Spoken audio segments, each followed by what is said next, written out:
What happens when judgment and prejudice collide with unimaginable, hidden power? In the sterile, anonymous world of an airport terminal, a world of fleeting connections and strict rules, a single moment of contempt can unravel a life's work. This isn't a story about a simple disagreement over a seat assignment. It's about a woman in a simple sweater holding a ticket that represented her father's entire legacy, and another woman whose laughter in the face of that legacy would echo into a deafening silence. We're about to board a flight where the true cost of disrespect is calculated not in air miles, but in shattered careers, and the humbling realignment of power at 30,000 feet. Stay with me as we uncover how one dismissive laugh set off a chain reaction that would rock an entire airline to its very foundations. The fluorescent lights of John F. Kennedy International Airport's Terminal 4 hummed with a familiar impartial drone, casting a sterile glow on the river of humanity flowing through its corridors. It was a place of orchestrated chaos, of tearful goodbyes and eager hellos, a nexus of 1,000 different stories converging for a brief shared moment before diverging once more across continents and oceans. Within this river sat a woman who appeared to be just another traveler, a solitary island of calm in the bustling current.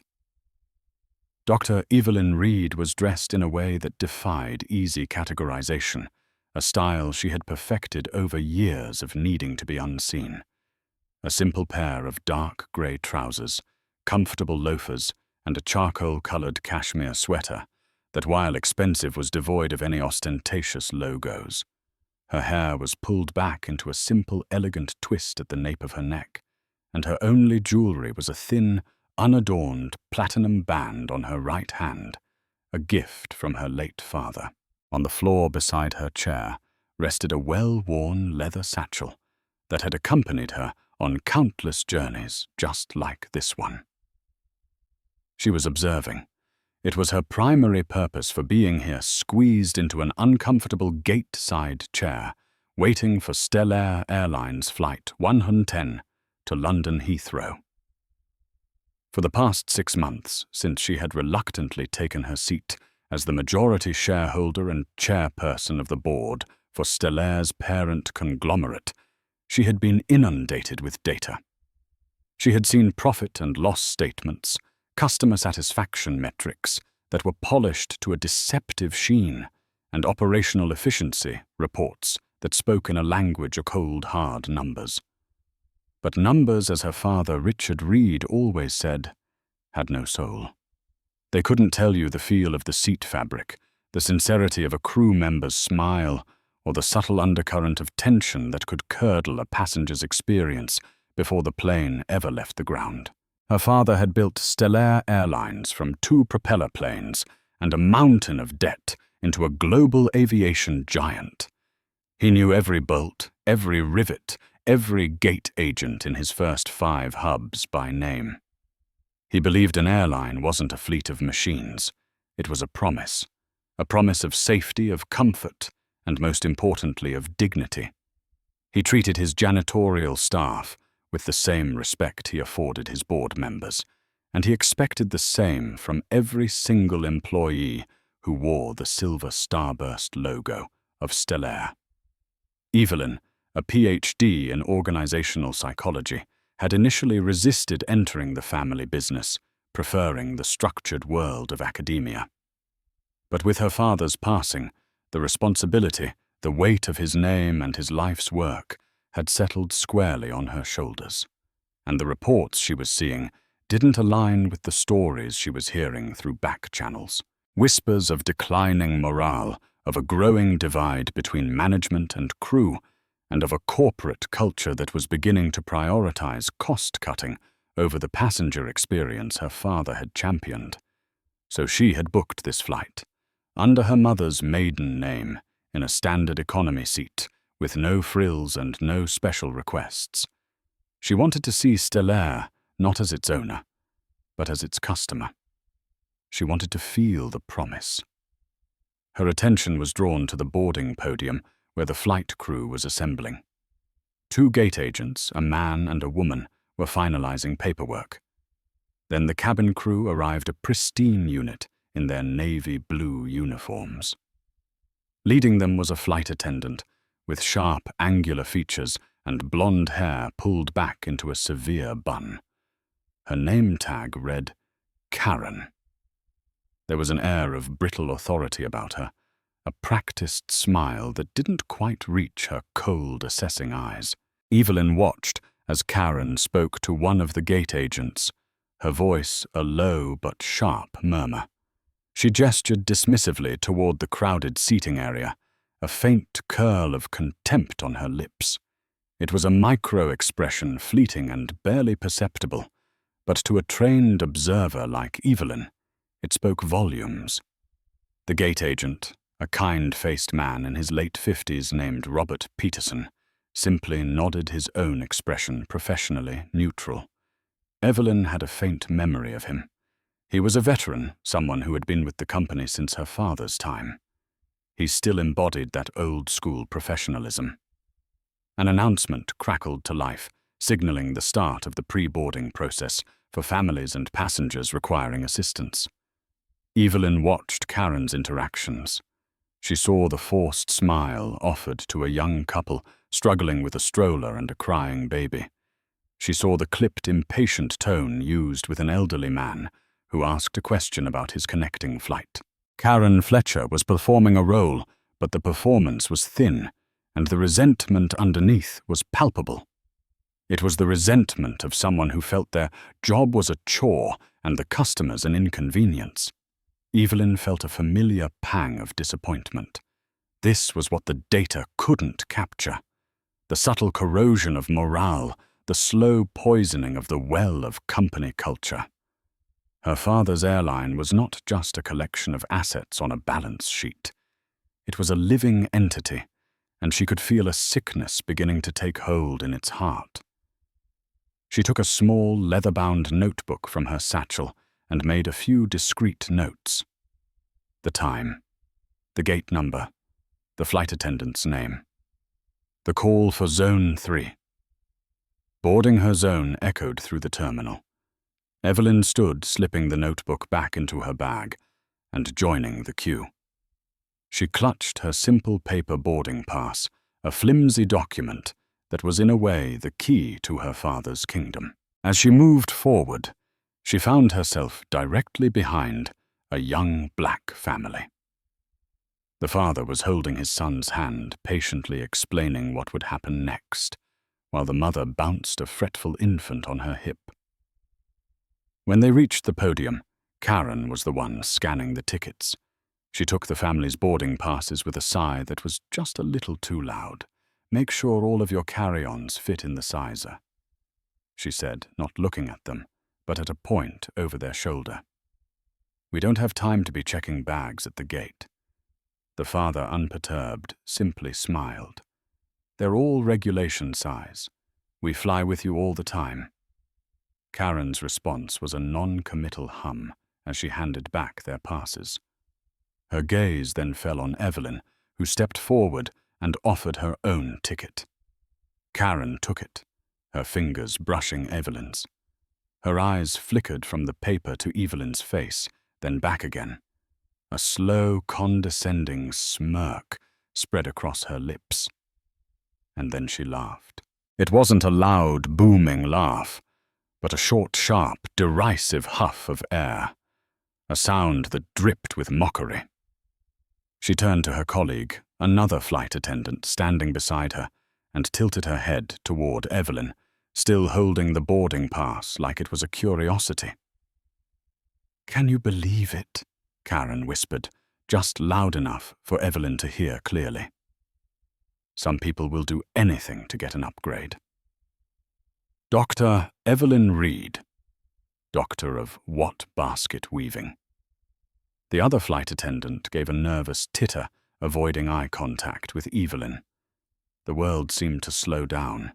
The hum of the terminal faded into a dull roar in Evelyn's ears. It wasn't just the snide comment or the unprofessionalism. It was the casual, dismissive cruelty. It was the assumption that a black woman in a simple sweater couldn't possibly be a doctor, that her name and title on a ticket must be some kind of pathetic ploy. Evelyn's face remained a placid mask, but inside a cold, hard resolve began to crystallize. This was it. This was the soul of the problem she had come to find. Her father's promise was not just being broken, it was being laughed at. And Evelyn Reed was not the kind of woman who would let that stand.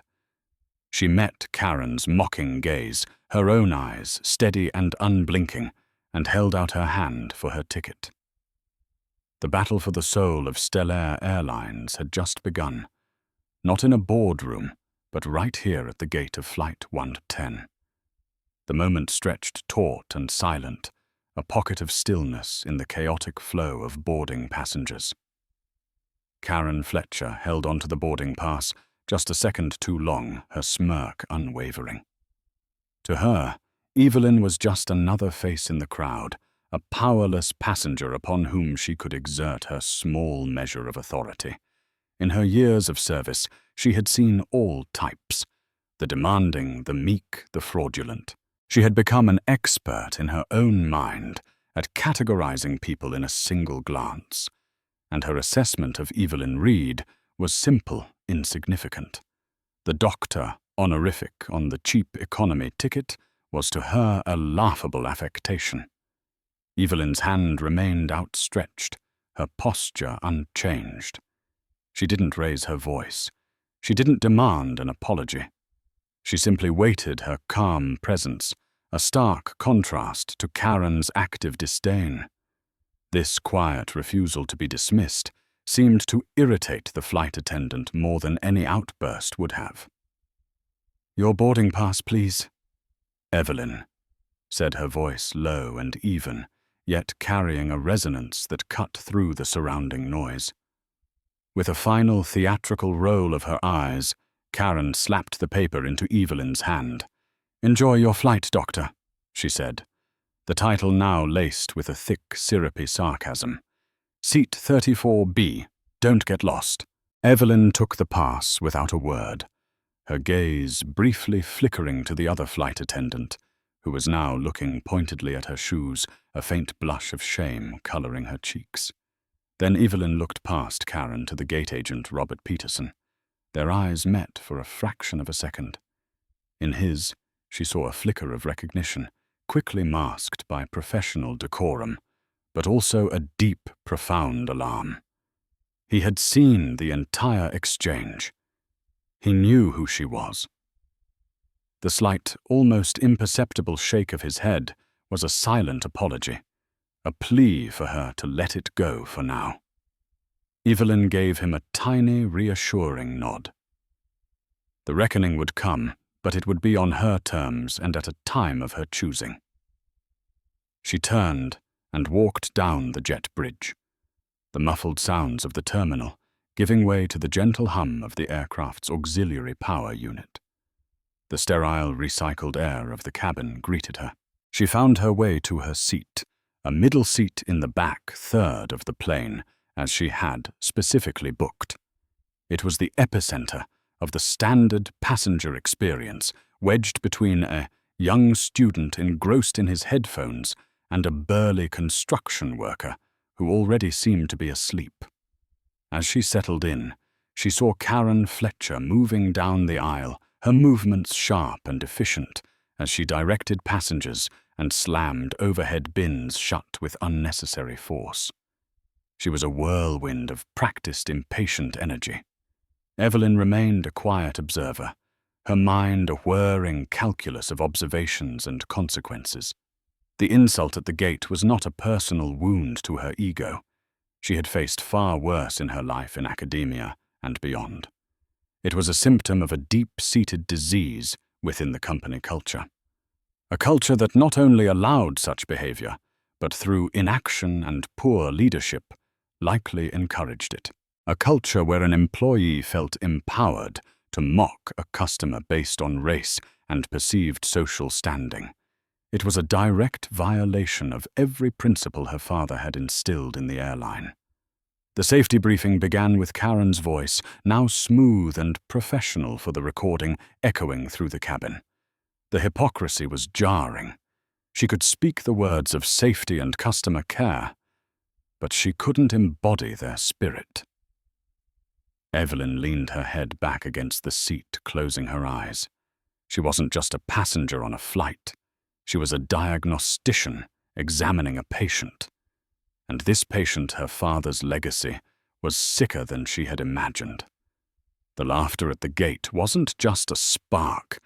It was the flare of a gas leak, signaling a much larger, more explosive problem lurking beneath the surface. From his post at the gate, Robert Peterson watched the jet bridge retract. His heart was pounding. He had been with Stellaire for 35 years.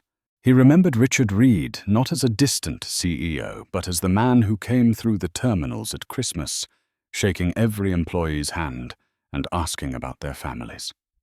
He remembered a young Evelyn, a quiet, brilliant girl with her father's eyes, who would sometimes sit in the operations room, utterly fascinated by the ballet of arrivals and departures. He had recognized her the moment she joined the queue.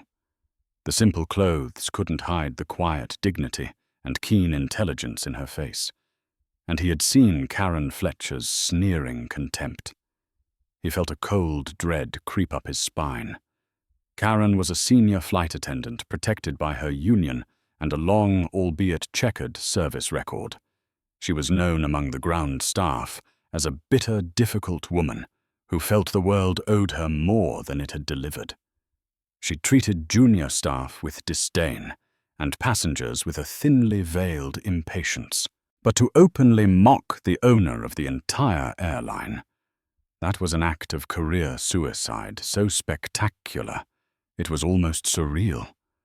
Robert knew he had a duty, not just to the company, but to the memory of Richard Reed. He couldn't let this stand. As soon as the flight was officially closed out, he walked to his supervisor's office.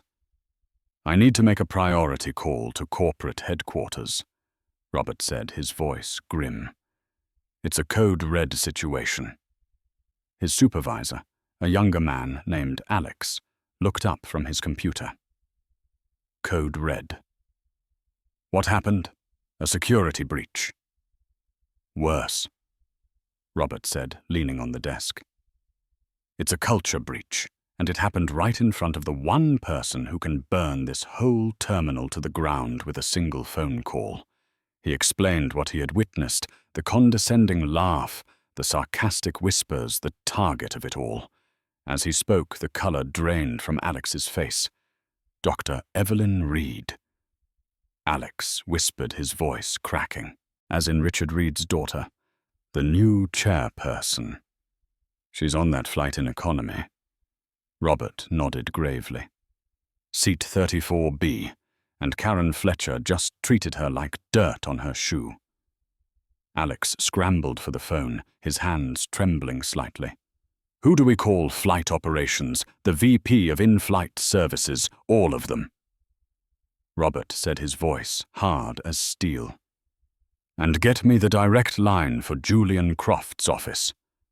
Julian Croft was the CEO, a man appointed by the board just before Richard Reed's final illness.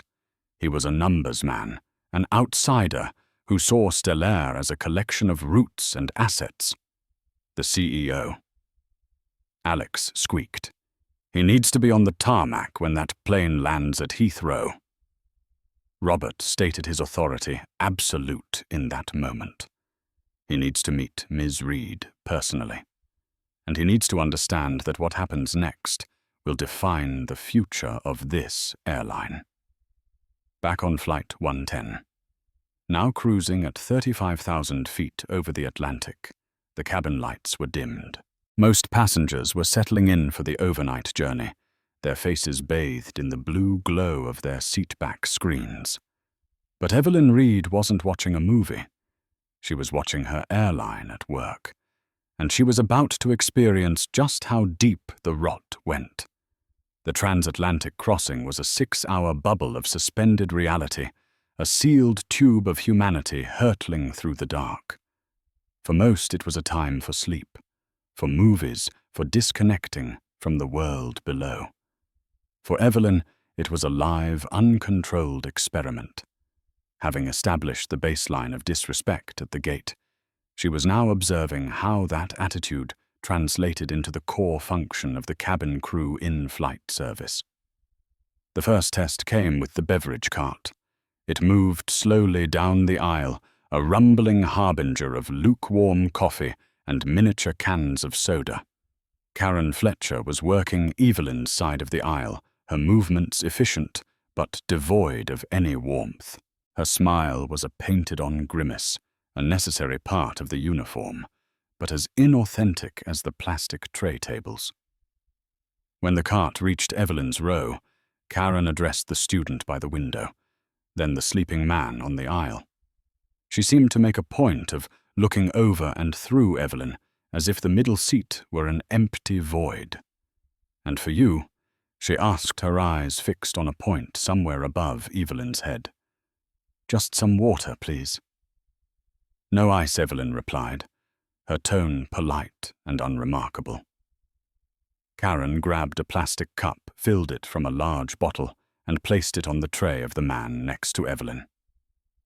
"There you are," she said, before starting to push the cart forward. "Excuse me," Evelyn said, not raising her voice. "I believe that was for me." Karen stopped, turning back with an exaggerated sigh. "Oh. Right." She picked up the cup and practically shoved it into Evelyn's hand, her fingers brushing against Evelyn's with a cold, dismissive touch.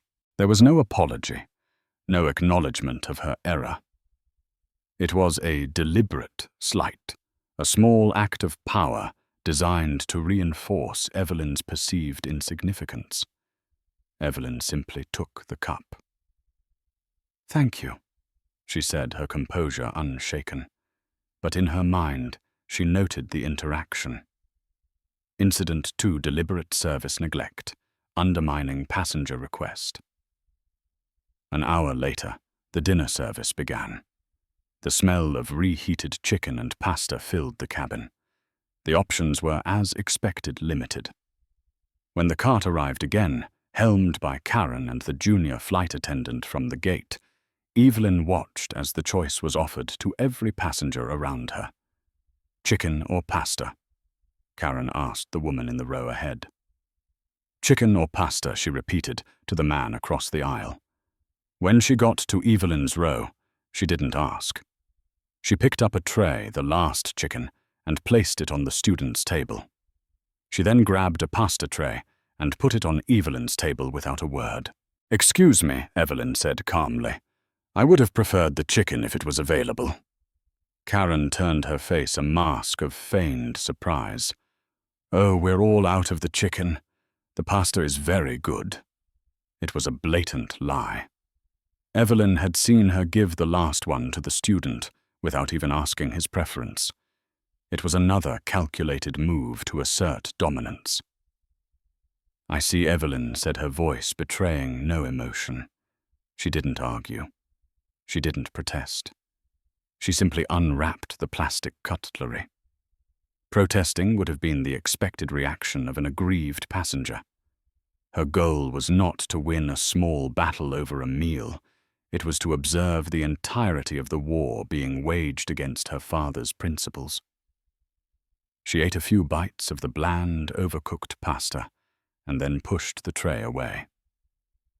Incident 3: withholding choice, dishonesty in service delivery. Halfway through the flight, Evelyn decided to get up and stretch her legs near the rear galley. It was a small space, cluttered with service carts and canisters.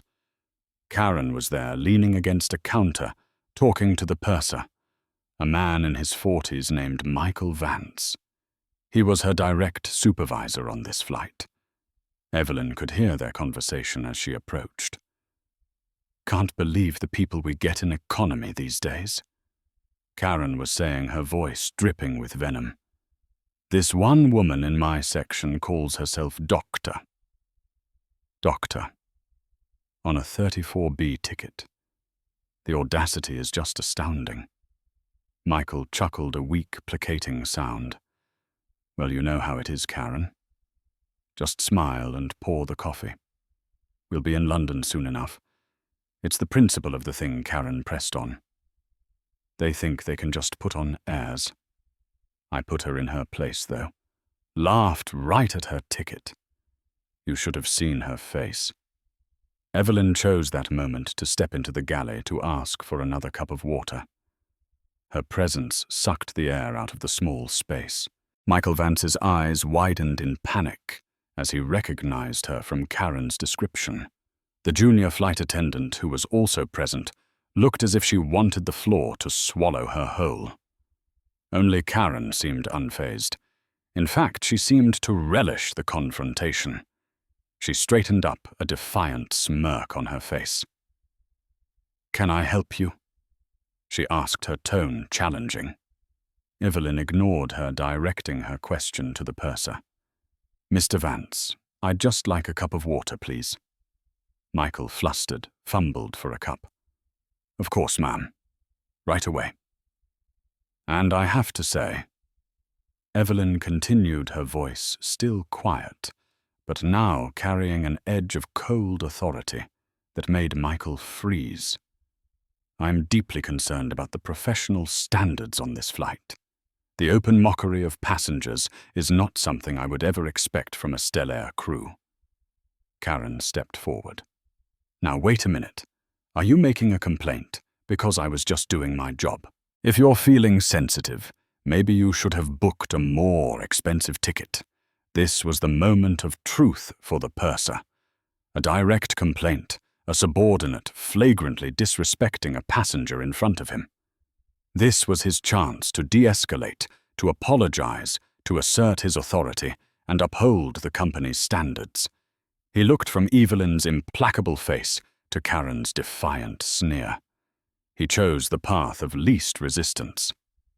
Now, let's all just calm down," Michael said, wringing his hands. "We're all a bit tired on these overnight flights. I'm sure there's just been a misunderstanding." He turned to Karen. "Karen, why don't you go check on the forward cabin?" He wasn't reprimanding her. He was protecting her. He was dismissing Evelyn's complaint as a mere misunderstanding.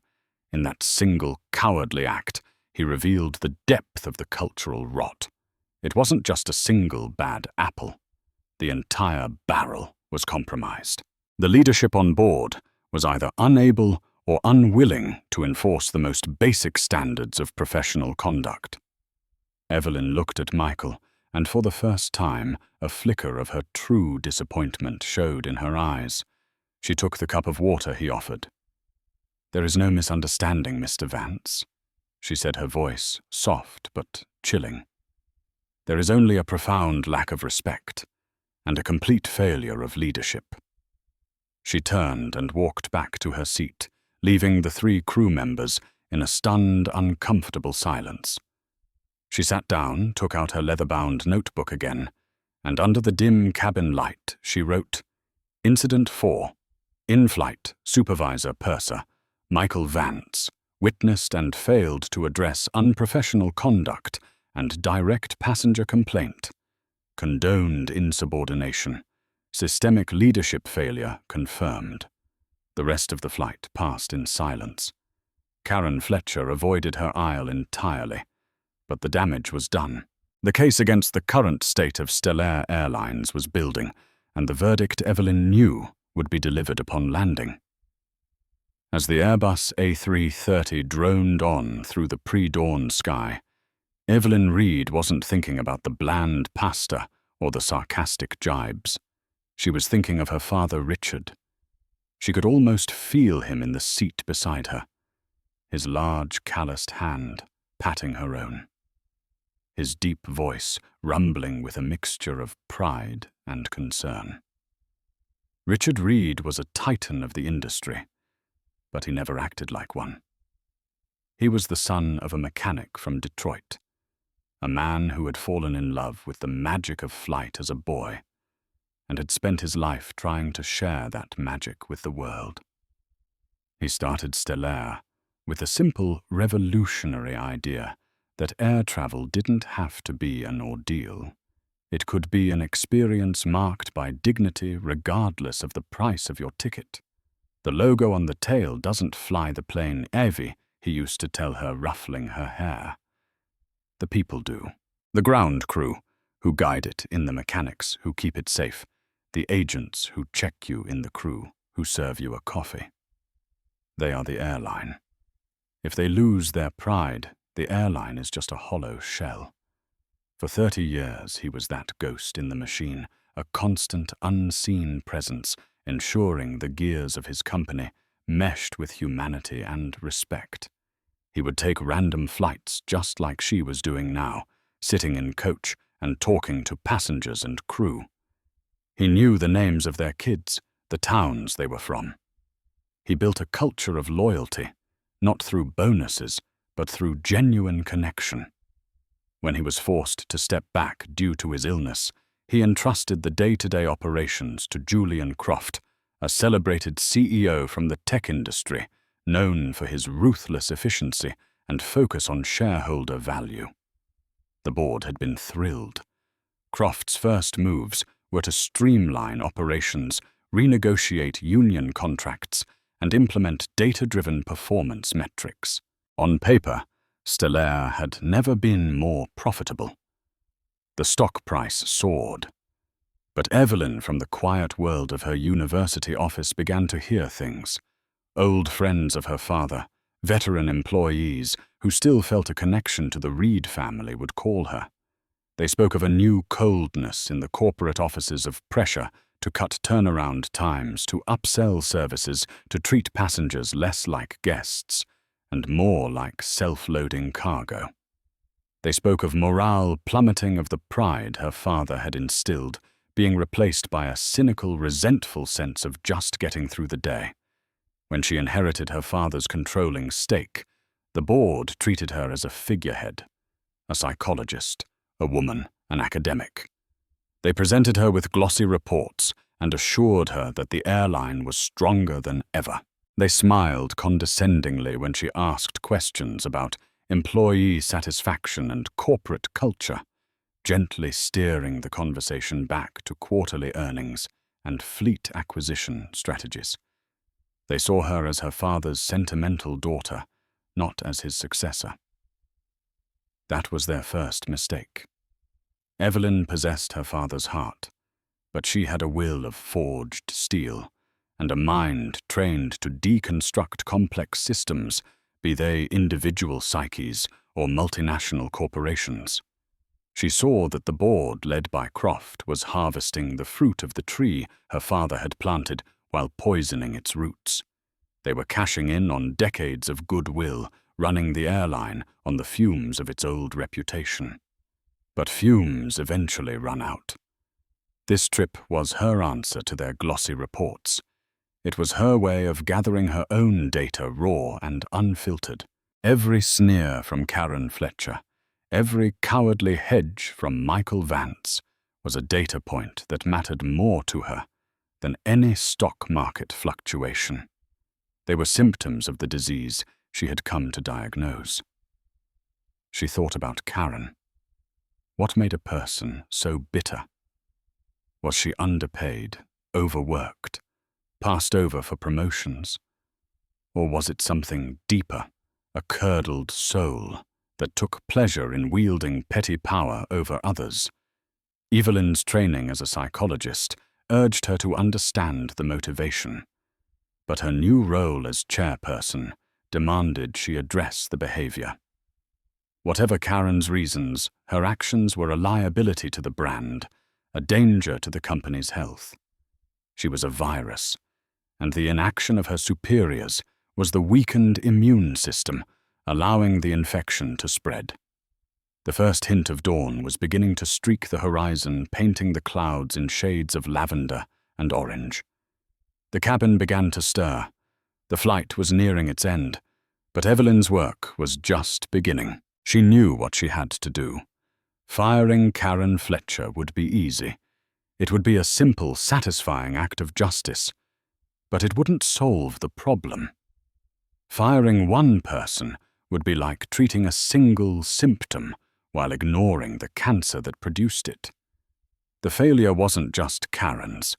It was Michael Vance's for his weakness. It was his superiors for promoting a culture where that weakness was acceptable. And ultimately, it was Julian Croft's and the board's for valuing profit margins over the human principles that were the company's true foundation. A full cultural overhaul was needed. A rededication to the Reed principles. It would be a monumental task, a battle against entrenched corporate inertia and the apostles of the bottom line. The board would fight her. Croft would try to manage her. They would see her as a naive idealist. That was their second mistake.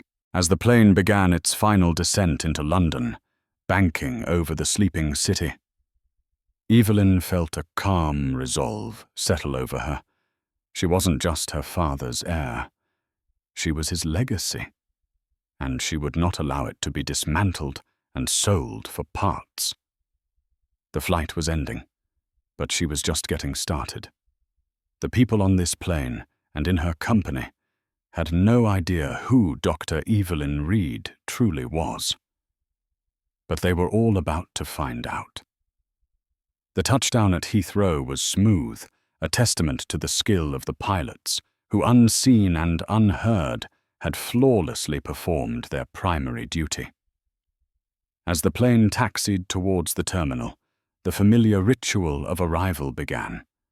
The chime of unbuckled seatbelts, the rustle of passengers gathering their belongings, the collective sigh of a journey completed.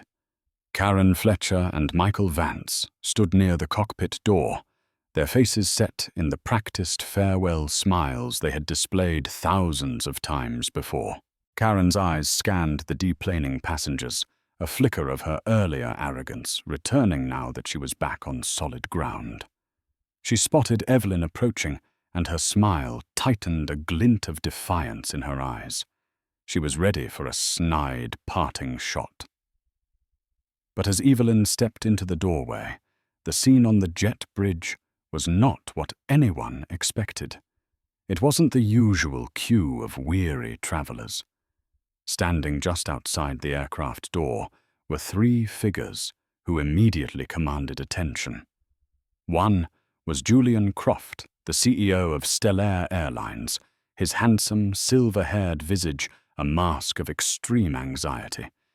His bespoke suit was immaculate, but a fine sheen of sweat glistened on his forehead, despite the cool morning air. Beside him stood the Heathrow station manager, a woman whose face was pale with apprehension. And standing slightly in front of them both, his expression a thunderous mixture of fury and grim validation, was Robert Peterson, the gate agent from JFK.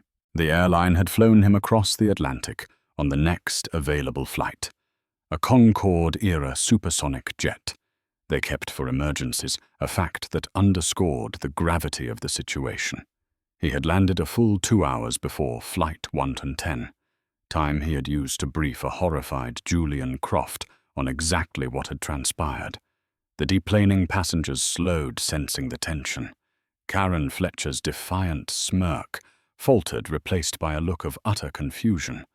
Why was the CEO on the jet bridge? And why was that old gate agent from New York standing with him, looking at her as if she were a condemned criminal?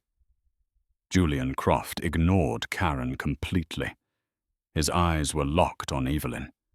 He stepped forward, his movements stiff. "Dr. Reed," he began, his voice strained. "On behalf of the entire company, I want to offer my most sincere, profound apologies for any part of your travel experience that was less than satisfactory." Evelyn simply looked at him, her expression unreadable. She then shifted her gaze to Robert Peterson, and gave him a small, appreciative nod. Robert. Thank you for being here. Robert's expression softened slightly. It was my duty, Miss Reed. To you, and to your father. The use of Ms. Reed and the CEO's groveling apology sent a shockwave through the assembled crew. Michael Vance looked as if he was about to faint. The junior flight attendant's eyes were wide with dawning horror. But it was Karen who finally spoke, her voice a reedy, confused squawk. Ms. Reed. What is going on? Who is she? Julian Croft turned to her, and for the first time, Karen saw the full, unadulterated fury of a CEO whose multi-million-dollar career was flashing before his eyes. Who is she? Croft repeated, his voice dangerously low. This is Dr. Evelyn Reed. She is not just a passenger, you imbecile. She is the chairperson of the board and our majority shareholder. This isn't just her flight you were on. You were in her house. You are standing on her airplane. She owns this entire airline. The silence on the jet bridge was absolute. The only sound was the distant whine of a turbine engine. Karen Fletcher's face went through a rapid, devastating transformation. The confusion morphed into disbelief, then into a sickening, dawning comprehension, and finally into sheer, unadulterated terror. The blood drained from her face, leaving her skin a pasty, translucent white. Her mouth opened and closed silently, like a fish gasping for air. The doctor of basket weaving. The woman she had laughed at, mocked, and deliberately mistreated for 6 straight hours was the single most powerful person in the entire global corporation. Her world, built on a foundation of petty grievances and misplaced superiority, had just been leveled. The ground hadn't just shifted beneath her feet, it had vanished entirely. I didn't know, she stammered, her voice a pathetic whisper. It was the desperate, reflexive excuse of the court. Evelyn finally spoke, her voice cutting through the tension with the precision of a scalpel. She addressed not Karen, but the Heathrow station manager. Please escort Ms. Fletcher and Mr. Vance to a secure office, she commanded. Their crew credentials are to be suspended effective immediately. They are not to operate any Stellair aircraft or enter any secure Stellair facilities until further notice. Have airport security meet them. They are grounded. The word grounded hung in the air, a pilot's worst nightmare, now applied to the cabin crew. It was a sentence of professional death. Security officers who had been waiting discreetly at the end of the jet bridge stepped forward. Karen began to hyperventilate, her carefully constructed composure shattering into a million pieces. No, please. It was a mistake, a misunderstanding. She pleaded, her eyes darting wildly between Evelyn and Julian Croft. I've been with this airline for 20 years. 20 years. Evelyn met her gaze, her own eyes filled not with anger or triumph, but with a profound and weary disappointment. 20 years is long enough to learn how to treat another human being with basic dignity. Ms. Fletcher. Evelyn said, her voice devoid of any emotion. A lesson you have clearly failed to learn. Your tenure did not give you the right to disrespect our customers. It gave you the responsibility to set an example. And in that, you have failed catastrophically. As the security officers gently but firmly led a now sobbing Karen Fletcher and a ghostly pale Michael Vance away, Evelyn turned her attention back to the CEO. Julian, she said, her voice now crisp and businesslike. My car is waiting. We will go directly to the London office. You will assemble your executive team via video conference. I want the head of in-flight services, the head of human resources, and the head of corporate culture on that call. "We have a great deal to discuss." "Of course, Dr. Reed." "Absolutely," Croft stammered, wiping his brow with a handkerchief. Evelyn started to walk down the jet bridge, her simple loafers making almost no sound on the floor. She paused beside Robert Peterson. "Robert," she said, placing a hand on his arm, "I will not forget this. You acted with the integrity my father always valued. You are what this airline is supposed to be." Tears welled in the old gate agent's eyes. "I just did what Mr. Reed would have expected, Ma'am." "I know," Evelyn said, softly. "And that is why things are going to change." She walked away, leaving the CEO scrambling to follow in her wake. The quiet passenger from seat 34B had deplaned. The chairperson of Stellair Airlines had arrived, and the reckoning was just beginning. The Stellair corporate office in London was a shrine to modern impersonal design. Glass walls brushed steel accents and abstract art that cost more than a pilot's annual salary. It was a space designed by Julian Croft to project an image of sleek, forward-thinking profitability. To Evelyn, it felt sterile and soulless, a perfect reflection of the culture he had fostered. Within an hour of their arrival, the emergency executive meeting was underway. Julian Croft sat at the head of the long, polished mahogany table. Evelyn chose a seat not at the opposite end, but to his immediate right, a physical statement of proximity and power. On a massive screen that dominated one wall, the faces of a half-dozen vice presidents from New York blinked into view. Their expressions a mixture of confusion and panic, having been roused from their beds in the middle of the night. Evelyn let Julian begin. He recounted the events of Flight 110 in a carefully sanitized corporate speak version, referring to a serious customer service failure involving a high-value stakeholder. Evelyn cut him off mid-sentence. "Let's dispense with the euphemisms, Julian," she said, her voice silencing the room. This was not a service failure. This was a symptom of a terminal illness within our corporate culture, an illness of arrogance, disrespect, and contempt for the very people who pay our salaries. She then proceeded with the calm, methodical precision of an academic presenting a thesis to detail every single event she had witnessed.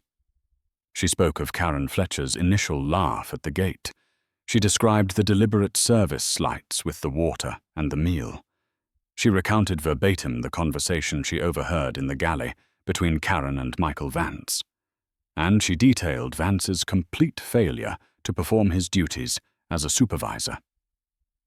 One employee, Ms. Fletcher, was actively hostile. Evelyn stated, her gaze sweeping across the stunned faces on the screen and in the room. But the true failure belongs to her supervisor, Mr. Vance, who witnessed this behavior and condoned it. It belongs to his manager, who fostered an environment where a purser felt it was safer to appease a toxic employee than to defend a customer.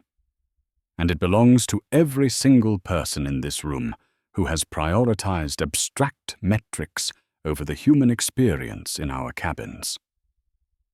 The head of in-flight services. A man named George began to stammer an excuse. "Dr. Reed, I assure you this is an isolated incident. Karen Fletcher has had some complaints in the past. But her seniority is irrelevant." Evelyn interjected, her voice like ice. "Does her seniority give her a license to engage in racist microaggressions? Does it allow her to mock a passenger's title? Does it permit her to lie about service availability? None. Her seniority means she is one of our most experienced representatives. She should have been a role model. Instead, she was a cancer. And you, George, knew she had prior complaints, and you did nothing. You are part of the disease." A heavy silence fell over the room. Evelyn's words were not just an indictment of 2 crew members. They were a direct assault on the entire leadership structure. "So here is what is going to happen," she continued, her tone shifting from diagnostic to prescriptive. "Effective immediately. Karen Fletcher's and Michael Vance's employment with Stellaire Airlines is terminated. There will be no severance package. Their records will state termination for gross misconduct, including discriminatory behavior and dereliction of duty. I want a full review of every complaint ever filed against Ms. Fletcher, and an investigation into why they were not acted upon sooner. George, you will personally oversee this review, and your own future at this company will depend on its thoroughness." She then turned her attention to the head of human resources. "We are scrapping our current customer service training module. It is clearly ineffective. It will be replaced by a new program, developed in consultation with my office. It will be called the Richard Reed Standard of Dignity. It will focus on empathy de-escalation and the core principle that every single person who steps onto our aircraft is to be treated as an honored guest. Every single one of our 20,000 cabin crew members, from the newest hire to the most senior purser, will be required to pass this new certification within the next 6 months. Anyone who fails will be retrained. If they fail a second time, they will be offered a role on the ground. They will not fly again." The collective intake of breath in the room was audible. This was not a minor course correction. This was a revolution. Furthermore, Evelyn pressed on. "We are instituting a ground truth program. Once a quarter, every executive from the vice president level up to the CEO will be required to fly at least 2 long-haul segments. They will fly in economy. They will not identify themselves to the crew. They will submit a detailed report of their experience directly to my office. We will no longer manage this airline from 30,000 feet in theory. We will do it from seat 34B in practice." Her eyes finally settled on Julian Croft, who sat frozen, his face ashen. "And Julian," she said, her voice softening, almost imperceptibly, but losing none of its steel. "My father entrusted you with his company. He believed your business acumen would make it stronger. But you have confused a strong stock price with a strong company. A company's true strength is in its people and its reputation. You have allowed both to wither. You have 1 year to turn this culture around. You will implement these changes, you will champion them, and you will make the Richard Reed Standard the beating heart of this airline once more. If you cannot or will not, I will find someone who can." It was not a threat. It was a promise. The meeting concluded in a state of shell shock. The executives who had seen Evelyn Reed as a quiet academic figurehead now saw her for what she was, a formidable leader with a clear vision and an unbreakable will. The ghost of Richard Reed was no longer just a memory. It was a living, breathing force, and it was taking back control of the airline he had built. The karma for Karen Fletcher was swift and hard. Fired and disgraced, she found herself blacklisted in the industry. The story of her spectacular self-destruction became a cautionary tale whispered in crew lounges around the world. For Michael Vance, the consequence was a quiet, ignominious end to a career he had built on mediocrity and conflict avoidance. But the true karmic justice was not in their punishment. It was in the systemic cleansing their actions had triggered. Their moment of ugly prejudice had inadvertently become the catalyst for a cultural rebirth, ensuring that thousands of their colleagues would now be held to a higher, more dignified standard. The laughter had been silenced, replaced by the humming of a vast corporate machine being retuned to the frequency of respect. 6 months later, the changes at Stellaire Airlines were no longer just memos and directives. They were a tangible reality. The Richard Reed standard of dignity was in full swing. The training sessions, designed with Evelyn's direct input, were intense, immersive experiences. They used role-playing psychological case studies and emotional intelligence coaching to reinstill the values of empathy and respect into the cabin crew. The program was led by a surprising new hire as its director, Robert Peterson. Evelyn had personally promoted him from his gate agent position in New York, recognizing that his innate integrity and decades of on-the-ground experience were more valuable than any corporate resume. He commanded immediate respect from the crews, who saw him not as a corporate suit, but as one of their own, who embodied the best of the airline's forgotten ideals. The Ground Truth program sent shockwaves through the executive ranks. The sight of the VP of Marketing wedged in a middle seat on a red-eye to San Francisco, or the chief financial officer waiting in line for the lavatory, became a powerful equalizer. Their reports, filled with first-hand accounts of everything from lumpy seats to exemplary service, gave Evelyn the unvarnished data she needed. It forced the leadership to confront the real-world consequences of their boardroom decisions. Julian Croft, to his credit, rose to the challenge. Faced with the clear directive from his formidable new boss, he transformed from a detached numbers man into a reluctant, then genuine champion of the new culture. He realized that Evelyn was right. A happy crew and respected passengers led to repeat business and a stronger brand, which in turn led to healthier profits. It was a language he understood, simply reframed in a more human dialect. Today, Evelyn Reed was at the Stellaire training facility near Washington Dulles, an unobtrusive observer at the back of an auditorium. She was dressed in her usual understated style, watching the graduation ceremony for the first wave of flight attendants to complete the new certification. Robert Peterson was on stage. His voice, once used to announce boarding zones, now filled with a powerful paternal pride. "Your uniform doesn't just represent an airline," Robert told the sea of new and veteran faces. "It represents a promise that for the time a passenger is in our care, they will be treated with safety, with professionalism, and with a dignity that every human being deserves.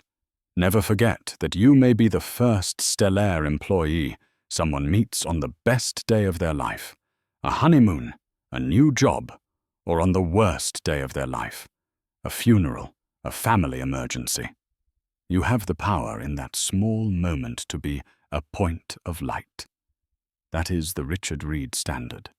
That is the Stellaire promise."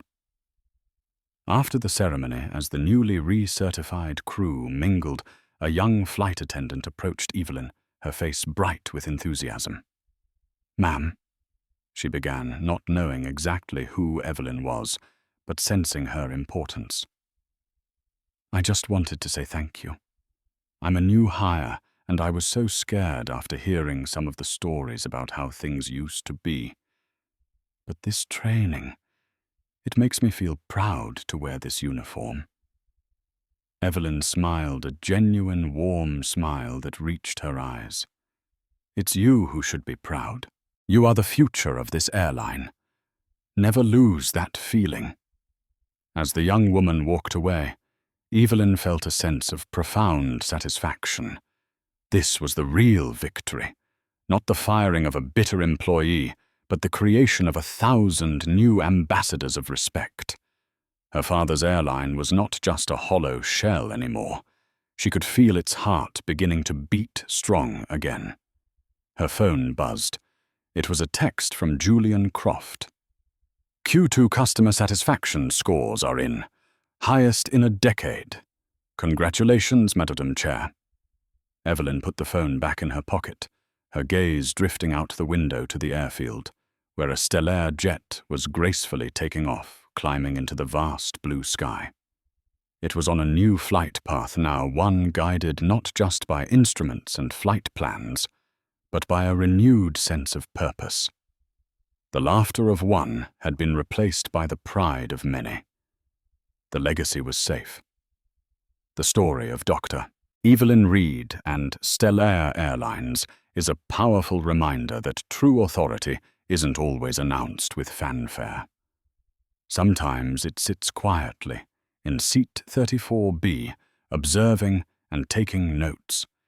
It's a testament to the fact that one person's prejudice, no matter how small it seems, can have catastrophic consequences when it confronts a hidden giant. But more importantly, it shows that the hard hand of karma doesn't have to be just about punishment. In this case, it was about purification.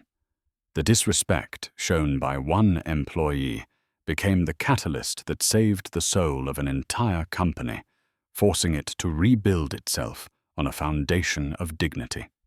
It reminds us all to treat every single person we meet with respect, because we never truly know the world they command or the legacy they carry. If this story of righteous justice and transformative change resonated with you, please give this video a thumbs up, share it with someone who needs to hear it, and don't forget to subscribe to the channel for more true stories, where karma isn't just a concept, it's a final destination.